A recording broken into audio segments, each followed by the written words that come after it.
I'm going to start by asking a couple questions. And you got to answer these truthfully to yourselves. You don't have to answer them out loud. If you want to, you can. That's fine. But what do you do? How do you feel? How do you react when someone cuts in front of you in line? You know, you've been waiting there a while and they cut in front. And okay. Or what if somebody cuts in front of you in traffic? Now your natural reaction is what? I'm going to go cut in front of them or do something or give them a sign or something like that. That's your reaction. That's our natural reaction. Or what if you lend to somebody, they borrow from you and they don't pay it back? I mean, that's probably happened to most people here. How do you react to that? Or in an extreme, what if somebody murders a loved one of yours? How do you react to that? You know, our natural tendency is to react in kind, is to react the same way they react to us. That's the natural way fallen man reacts, and that's what Jesus is talking about in this passage here. And he gives these examples. And that's why movies like The Avengers, and stuff, somebody does a wrong to somebody, and man, we get even, right? The Avengers, that's what avenge means. I'm avenging something wrong on you. Or movies where, family gets brutally murdered and the father, someone who has skills beyond our imagination, makes it even. He goes and he gets the murderers and he gets even with them. I mean, we applaud that. That's what we think about. That's how we react to when we are wronged, okay? But is that what Jesus tells us we're supposed to do? Okay, it's not. I mean, he tells us, verse 27, but I say to you who hear, love your enemies. So again, he starts out this phrase here, I say to those who hear. Again, his audience, as you recall in the Sermon on the Mount, is composed of the 12, the apostles, many disciples who are those that are learning from him as well. Those that come there for healing and because they'd heard things that he had done, and so they're kind of curious. And then those are just there in curiosity. They hear a lot of things about Jesus, so they want to see what all the commotion is about. So it's kind of a varied audience. So when Jesus said to those who hear, well, certainly most of them hear, physically hear, except me. I don't hear too well, but most of us hear the words. But when he's referring to those who hear, he's referring to those that hear and obey, those that have the capacity to hear. As you recall in Deuteronomy, who gives us that capacity to hear and understand and do his word? Well, it comes from God. It comes from God. In Exodus, he told the children of Israel, because they were being very disobedient, he said, but to this day, the Lord has not given to you a heart to understand, eyes to see, or ears to hear. So those ears to hear come from the Lord, to hear and understand. And as you recall, last week we talked about the two groups that he placed blessings on and he placed curses on. Those people that were part of the kingdom, what they look like, and those people who were not part of the kingdom, what they look like.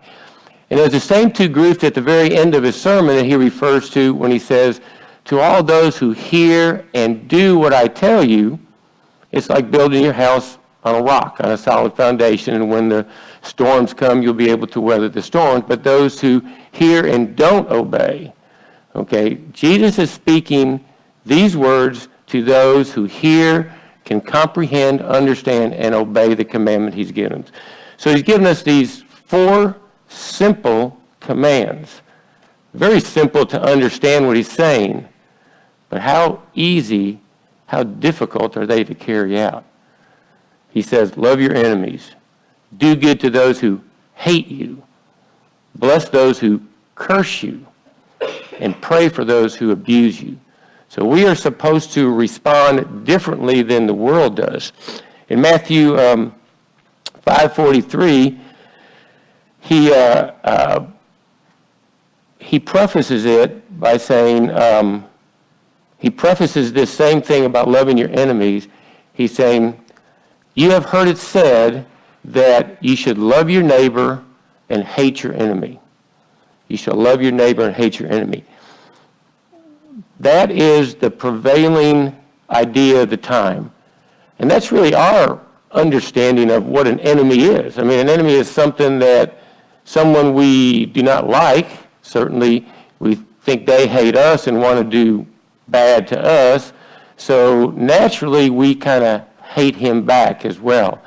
And it was no different back there in Old Testament times, because the Pharisees, they wanted to be very narrow-minded. They wanted to love their neighbors, the ones that love them, and they wanted to keep everyone else was basically their enemy. So they had a very narrow thing because remember, they were trying to work their way. They were trying to get this righteousness, and the word said you're supposed to love your neighbor.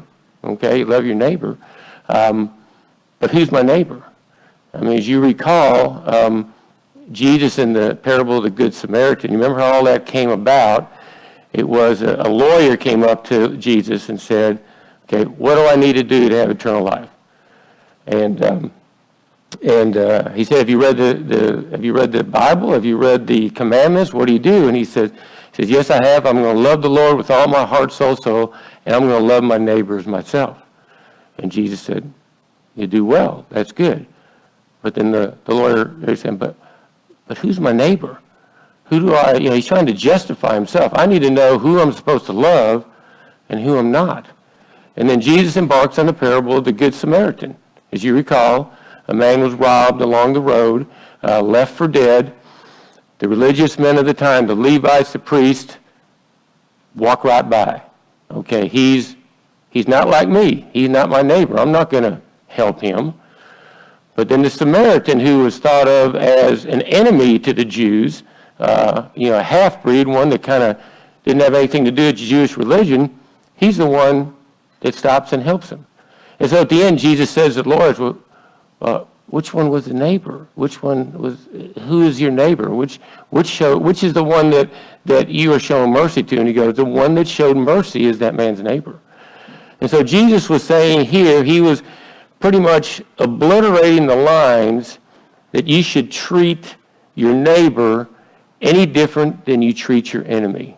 Again, when Jesus teaches, it's always countercultural. It's always opposite of what our nature wants us to do. But he states it clearly that everybody is your neighbor.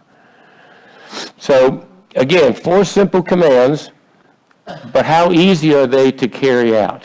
The reason they're not, and we all know this for well, those of us that are pretty much understand how depraved we are and understand our natural nature that is at enmity to God, understand, and Paul teaches us, the natural person does not accept the things of the Spirit of God because they're folly to him. So the natural person, the natural man cannot do that.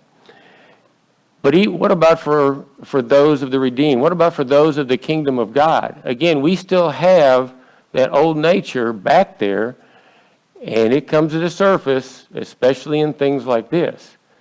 And Paul addresses that in Romans 7, when he says, for I do not do the good I want, but the evil I do not want is what I keep on doing. So he's battling that nature, that sinful nature that we all still have, and it's still there. But we don't give in to that old nature. We are a new creation. We have a new nature that we're not bound to that sin anymore. But nonetheless, when we're talking about our enemies and stuff, it comes out. That nature just comes out. And the interesting thing about hating your enemies is, even in the Old Testament, God said you're not supposed to do bad to your enemies. You're not supposed to do bad. In Exodus, the command is here, if you meet your enemy's ox or his donkey going astray, you shall bring it back to him. And if you see the donkey of one who hates you lying down under its burden, you shall refrain from leaving him. You shall rescue it with him. So you're supposed to do good even though they're your enemies. Even in the Old Testament it tells us that. And then Proverbs 25:21, he says, if your enemy is hungry, you give him something to eat. If he's thirsty, you give him water to drink. So the idea of hating your enemies is something that we naturally have inside us. It's something that in Jesus' time, the Pharisees made a big deal about it because they didn't want to love their enemies. They wanted to love those they wanted to love, which is what our natural inclination is. But we have to understand that our enemies, even if they are enemies, the retaliation, the vengeance is the Lord's. It's not up to us. We do not retaliate to them in kind, no matter what they do to us. So, and it's interesting how love and hate, in the Bible, it's those are the two extremes of our emotions. I would say love and hate; those are opposites, right? And Jesus makes it clear that in this world, that if we're part of Him, if we're part of the kingdom, that the world is going to hate us. It's different. In John 15, He says, "These things I command you so that you will love one another." Verse 18, "If the world hates you, know that it hated me before it hated you. And if you were of the world would love you as its own. But because you're not of the world, and I chose you out of the world, therefore the world hates you." So love and hate, certainly nothing new. It's probably the strongest emotions that we as human beings have. So the natural tendency, as I stated, is to respond in kind. So what does Jesus say here in verse 27 again? Love your enemies, do good to those that hate you. Do good, that Greek word, kalos, doesn't just mean send them a thank you card or something for being bad at me or something like that. It means to do something that's inherently good and that's beneficial to them. So do good, they hate you, and your natural tendency is to not do good to them, but you are supposed to do good. That's what He's teaching us to do. And so how does that look like? I mean, what does that look like to us? You seek what is best for them. You seek what would benefit them. Again, they hate you, but you're going to do good to them. You seek what is good to them. And what would be the very best thing you could do for them? You could tell them the gospel. Okay, that would be the very best thing you can do. Maybe that's the time to do it. Maybe that's the means by which that person will become saved. Either way, it reflects God in you when you act that way to someone who hates you. So you do good to them. And it says you bless those who are cursing you. So blessing is a verbal response to someone who's cursing you, which is a verbal thing as well too. So when you bless them, so you do not react to the one who is cursing you in kind. You do not curse them back, but you bless them. You bless them. How hard is that to be? Think about this. This is someone's all over you and cussing you out, and what do? You bless them. You bless them. You do not respond to them in kind, because that's what natural man does. That's what the world does. That's what the majority of people do. But Christ says, not you. That's not what you do. Now you can warn them, while you're blessing them, you can warn them of their sins, but you need to do that in a caring, loving way. You don't do it in a condemning, judging manner. Paul said, I am all things to all men, so that by all means I might save some. He had a heart to save people, and no matter what it took, he could do that. And this may be one of those means he's talking about. So, and then he says, pray for those who abuse you. Now that's probably a little bit easier to do, because you can get yourself back from a situation. You can pray for that person. But we're talking about praying again for the good for him, praying for good things on him, not praying that a rock's going to fall on his head or something like that. You want to pray for what would be beneficial to him. All these are ways in which we are to treat the outside world, the outside fallen world. And then in verse 29 and 30, he tells us, how do we react to our enemies? How do we react when we are wronged by someone? He goes here, a couple of examples he gives. To the one who strikes you on the cheek, offer the other also. Again, that doesn't mean that if someone punches you in the face, that you can't punch him back. Okay, I mean, there's a self-preservation mode that we have. It doesn't mean that if you're attacked by someone that you just let him kill you. That's not what Jesus is talking about here at all. Slapping on the cheek, okay, most of you have seen old movies. That was a sign of an insult to someone. So if someone slaps you on the cheek, slaps you across the face, it's like an insult, right? I mean, he's insulting you. And so you've seen that on movies, people, and then they challenge him and they do the sword fight or something like that. But it's an insult. So that's kind of the picture here that he's painting. And something like this kind of happened to Jesus in John chapter 18 after Jesus was arrested and the high priest was questioning him about what were you teaching there in the synagogue every day? I mean, what were you doing in the temple? Well, tell me about this. And Jesus kind of answered him in a manner that says, ask the people that were there what I was teaching them. I mean, I was out in the open, it was public, everybody heard me. And one of the scribes whacked Jesus, and he didn't, turn the other cheek or anything like that, but he answered him in a manner that was calm and kind of diffused the situation. So what he's saying here, if someone insults you, you don't escalate it, you don't strike them back, let them insult you. Let them take it, wear it, I guess, in the vernacular of the time, kind of what you do. And then from one who takes away your cloak, do not withhold your tunic either. So, that's a little bit, we have to understand again the times as well, because today if someone took our coat, well, I got 5 other in the closet. I mean, I don't need that coat. It's all right for them to do it. But in Jesus' time, a cloak was a necessity. A cloak was not only what protected them from the elements, it would also be their bedding at nighttime. It was a necessity to survive in that day and time. And in Exodus 22, it just kind of gives you how important a cloak was back then, because it kind of speaks to what Jesus is saying. He says, this is a command, this is one of the laws of Moses. If you ever take your neighbor's cloak in pledge, and a lot of times a cloak is so valuable, they would give it in pledge to borrow something like that. So if you ever take your neighbor's cloak in pledge, you shall return it to him before the sun goes down. For that is his only covering, and it is his cloak for his body, in what else will he sleep? And if he is a poor man, you shall not sleep in his pledge. You shall restore to him the pledge as the sun sets, that he may sleep in his cloak.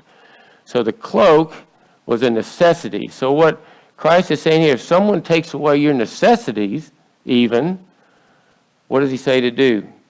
Give them your tunic, your undergarments as well. So again, it's kind of like what he said. If they insult you, you do not respond and kind of, if they take away something, that's okay. You offer them more. You offer them more. You're giving. You're giving. You do not respond.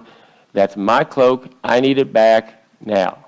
Okay, that's the way the world, that's the way we would think. You're probably right in saying that, or justified in saying that, but that's not what Jesus is telling us we do. And then he says in verse 30, give to everyone who begs from you, and from one who takes away your goods, do not demand them back.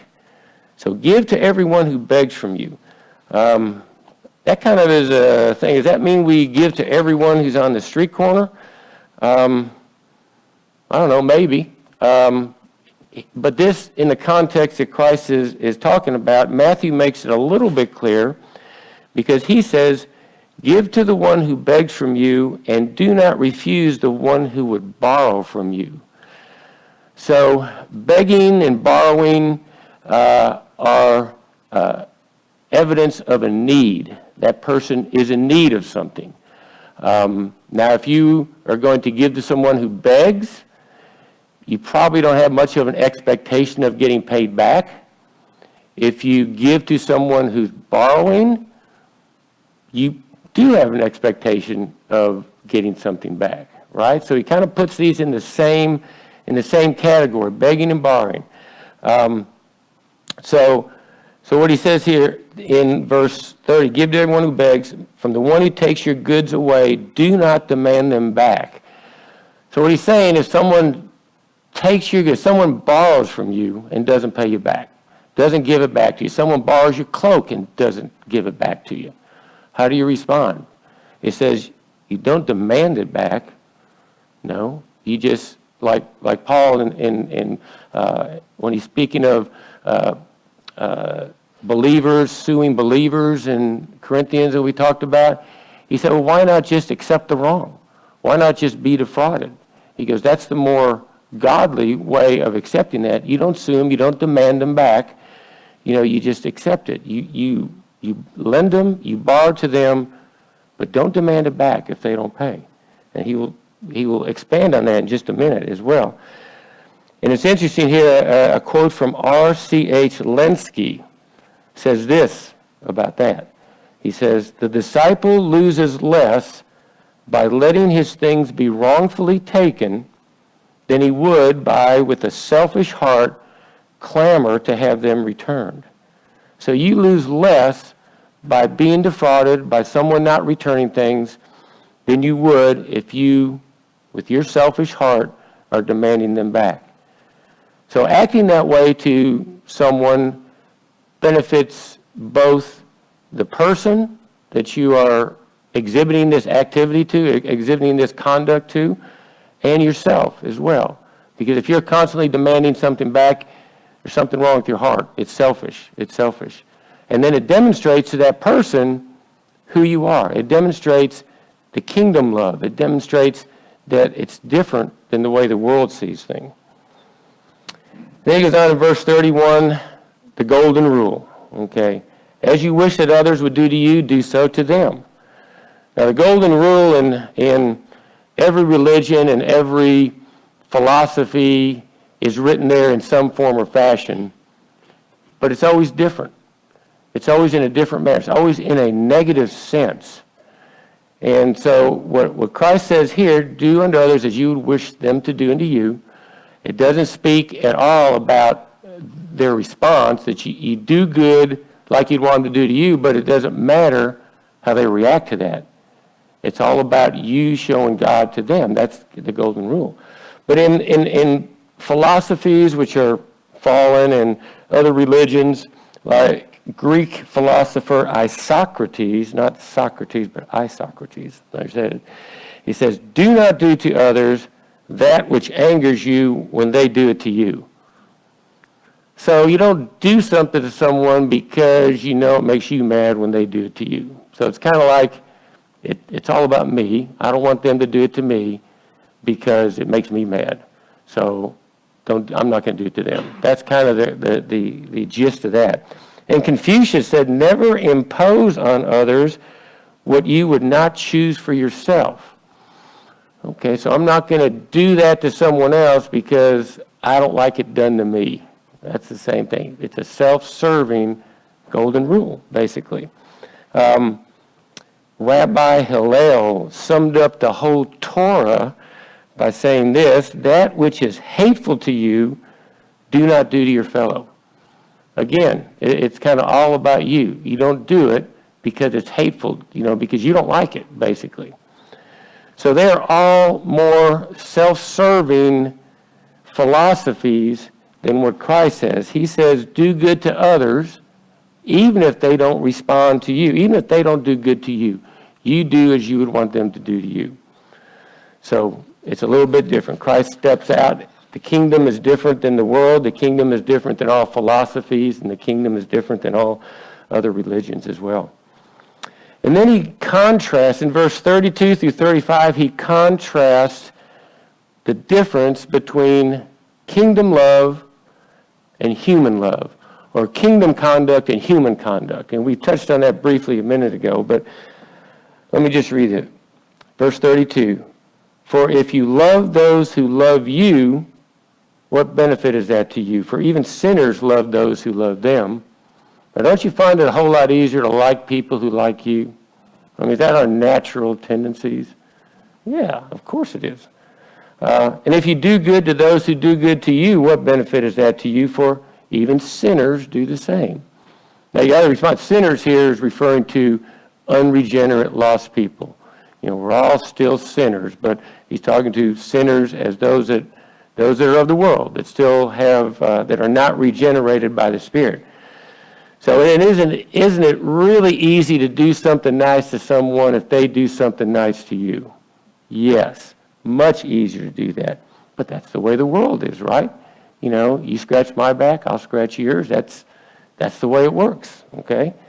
And if you lend to those from whom you expect to receive, what credit is that to you? Even sinners lend to sinners to get back the same amount.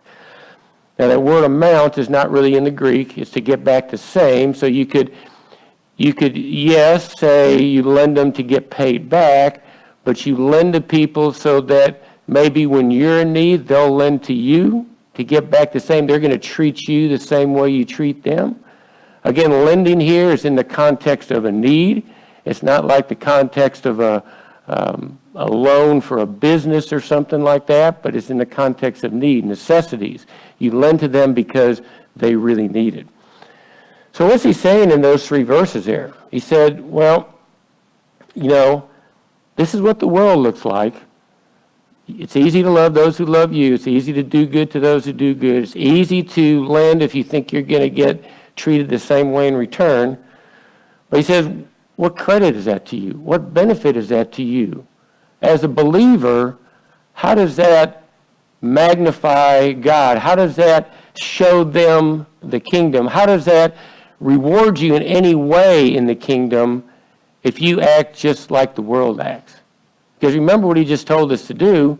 He didn't tell us to love those who love us. He said, love those who hate us. You know, that's different. That's a whole lot different. And that can't be done by the natural man. That cannot be done in our own human nature. That is a supernatural gift of God that only those that are regenerated can do. So he says, if you're just acting like the world, loving those who love you, you know, doing good to those you're not, you know, you just look like the world. You're not manifesting God to anybody at all. You're not manifesting my love to those that need it most, probably. And then verse 35, I think, is really the key to what he's talking about here. He says, so even if you do all these things, it's no credit to you, but this is what you're supposed to do. Verse 35, love your enemies and do good and lend, expecting nothing in return. So we are to not only just love those who love us, not only do good to those who do good to us, not only lend to those who can pay us back. He says this, you are different. You love those who hate you. You do good to those who hate you. You lend to those even if you don't expect anything in return. That magnifies what the kingdom is about and magnifies God's love to an outside world. And it's interesting when you look at verse 35 as well, you can look at it and say, expecting nothing in return to just refer to the lending. But really, if you look at it, love your enemies, do good, and lend. All 3 of those, you don't expect anything in return. In other words, you're loving your enemies. You don't expect them to love you back. You love them because God said you love them. That's what you do. You're not doing it to get something in return like the world does. Okay? You do good not so that they're going to do good to you, because they may never do good to you. I mean, they may remain your enemies. Expect nothing in return. That's the way the kingdom love is shown to an outside world. He says, and your reward will be great, and you will be sons of the Most High, for he is kind to the ungrateful and the evil. Now, your reward being great, this may refer to your reward in heaven, but it doesn't say that. It just says your reward will be great. It may refer to rewards here on earth as well, as he will go on in the next few verses to kind of mention something. But nonetheless, you act like this, your reward will be great. And you will be sons of the Most High. Obviously, we know sons of the Most High, that would be children of God, that would be the redeemed, that would be those that are regenerated. And the reason I think he plays sons of the Most High is because by acting this way, by loving those who do not love you, you are representing God. That is proving, demonstrating who you are in there. Okay? And the reason he does that, for he is kind to the ungrateful and the evil. And so he's talking about he, God, is kind to the ungrateful and the evil. So you're representing him because you are acting like him. Matthew kind of makes it a little bit clear when he says in the parallel passage in verse 545, he says, so that you may be sons of your Father who is in heaven, for he, God, makes his sun rise on the evil and the good, and sends rain on the just and the unjust. So God has mercy. God shows his common grace even on those people who are evil, ungrateful, who revile him. And when you act this way, you are showing the way God is. That's what you're showing him. God does that. You do that. We are supposed to, that's part of our sanctity, it's part of our calling, it's part of our what we're supposed to do.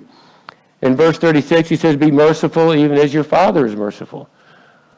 Well, you got to consider, he's merciful to those who hate him by not taking them out when he justly could and condemning them to heaven. He was merciful on each one of us because up until the point where we were saved and regenerated, he would have been justified in sending us to eternal damnation as well. God is merciful. And when you act this way to others, you are exhibiting him in you. So then he goes on to judging. This is a good thing. And this is really hard for me to understand, but after doing some reading, I think I understand it better.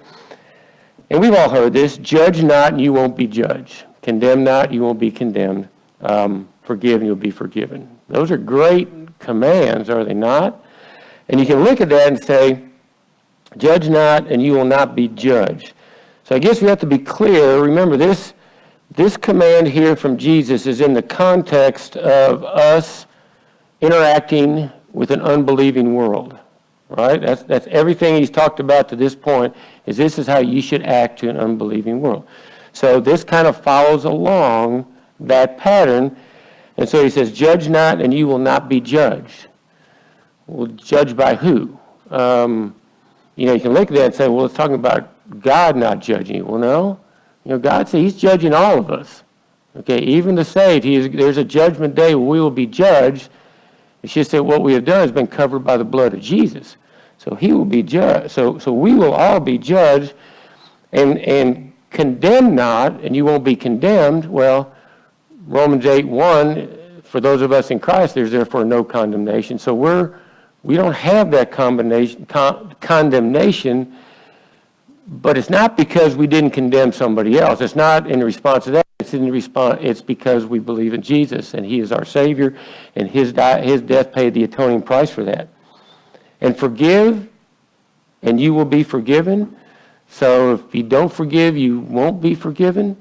Again, we're forgiven not on the basis of what we do. We're forgiven based on what Christ has done. So when you look at this, he's talking about this is how you treat, this is how you, again, act towards an unbelieving world, and how the unbelieving world, because it reacts the way you treat it, if you love them, they love you, you do good, they do good, this is how they'll react back to you. So if you read it with those eyes, it says, judge not, and you won't be judged.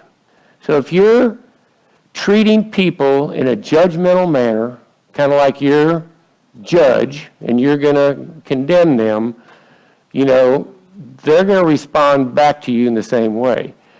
But if you don't, if you're in a non-judgmental manner, you don't condemn them, you forgive them, they are more than likely to respond that way back to you.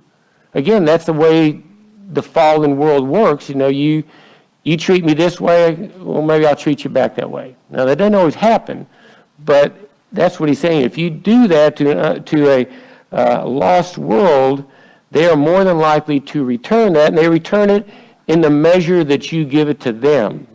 That's what he's saying. Give, and it will be given to you. Good measure, pressed down, shaken together, running over, will be put in your lap. Now, that's something that the original audience would understand. And some of you may have heard the analogy what that's talking about. But if you, he's talking about how you treat others, and with what measure you treat others, they will treat you back. And he said the measure, so it's describing, like at the market, if you bought something, say corn or something like that in the market, and you say, I want to buy this much corn, you give them a container. That would be the measure. That's how much you want. That's how much corn I want. That's how much I'm paying for. Okay, so the idea here is, at the market, what they do is they'd fill it up about 3/4 away and kind of shake it around so it all kind of settled down to the bottom. They pour in some more in a big cone and kind of press it down so you get the maximum amount in there, and then maybe stick his thumb, make some holes in there, push it in there a little bit more, and then fill it up and kind of top it off so that you get exactly what you pay for. You get what you had given them. And so that's what he's saying here. If you act this way, they will return to you in measure how much you do that to them. Now again, that doesn't always happen, but it says, for with the measure you use it, it will be measured back to you. So that doesn't always happen in a fallen world, but what he's saying here is that if you treat other people the way you would want to be treated, I guess a golden rule. You don't judge them, you don't condemn them, you forgive them, you give, you're generous. Those people will more than likely respond to you in a similar manner, and thereby being available, thereby maybe listening to what you say more. That way you can evangelize to them more because they've seen really what you're all about before you even open your mouth. Okay, that is what he is saying here as well. So the world here, Jesus is telling us we are not of the world. We have a different love. We function on a different level. And that can only be done through the Spirit of God, because our remaining flesh is still back there wanting to hate those who hate us, give only to those who give us. We want to respond like the world does, but Jesus says, no, we're different. We love those who are enemies. We love those who persecute us. We treat them. We want their best for them. We are not like the world. We are not like the world.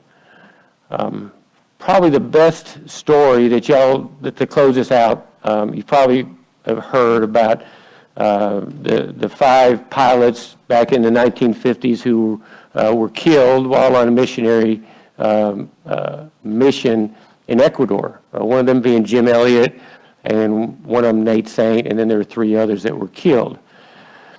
But that's kind of just the beginning of the story. The story really begins when Jim Elliott's wife and Nate Saint's sister Rachel and Jim Elliott's daughter went to live with that tribe and evangelized that tribe. Now think about that. That was my question earlier. Someone who murdered a loved one of yours, how do you love them back? How do you do what is best for them? How do you do that? Well, the story goes on. They evangelized that tribe. That tribe evangelized other tribes. Nate Saint's son, Steve, was like 3 years old when his dad got killed. And when he was about 10, he came to live with that tribe as well. As a matter of fact, he was baptized by the man who killed his dad. That's pretty awesome. I mean, that's spreading the kingdom word. And then it goes further. Steve Saint had a family of his own eventually. And when they got old enough, Steve always was involved in that tribe and coming back and forth. But when Steve had a son, he would bring him back to the tribe, and he would interact. And there was this old man there that in the tribe they called him Grandpa. Well, Steve's son, didn't have a grandpa because he was killed, and so he kind of befriended him as well. And it turned out that that grandpa was the one that killed his dad as well, too. And he baptized Steve Saint's son as well, too. And then when it came time when Steve Saint's son was graduating from high school, he said, "What do you want for a graduation present?" He said, "I want Grandpa to come to my graduation." Well, Grandpa's in this little tribe in Ecuador. I don't think he's got a passport or anything like that. I'm not sure how that's going to happen. Well, somehow they made it work, and he did. But that's the span from the time they were killed and the time Jim Elliott's wife went there, 50 to 60 years. And it's evangelized that whole area. It is just, it's probably the perfect demonstration of loving your enemies. I'm sure there's more, but that I can think of. So just wanted to leave you with that. So with that, let's pray, okay?